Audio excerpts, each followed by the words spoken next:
আসসালামু আলাইকুম। আজকে চিংড়ি মাছ নিয়ে আসছে 2 কেজি।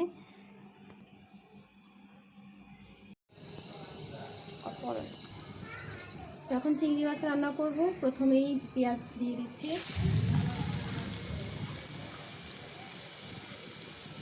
পেঁয়াজটা একটু ভেজে নিতে হবে।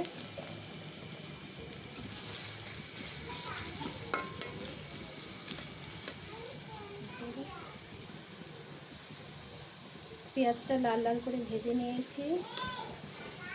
তো মশলা দেওয়ার আগে আমি একটু পানি দিয়ে দেব।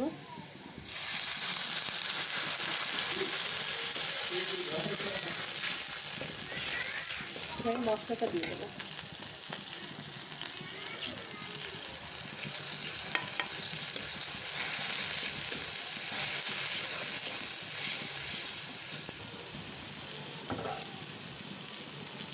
মাছটা দিয়ে দিব। মশলাটা কষানো হয়ে গেছে।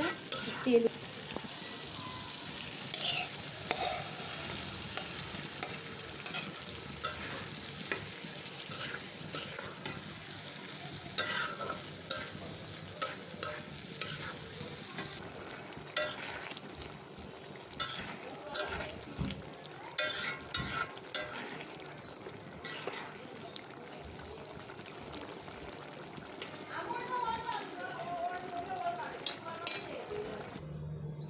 আমার রান্না হয়ে গেছে। রান্নাটি আপনাদের কেমন লেগেছে কমেন্ট করে জানাবেন, একটি লাইক দেবেন এবং সাবস্ক্রাইব করবেন আর আমাদের চ্যানেলটির সাথেই থাকবেন। আল্লাহ হাফেজ।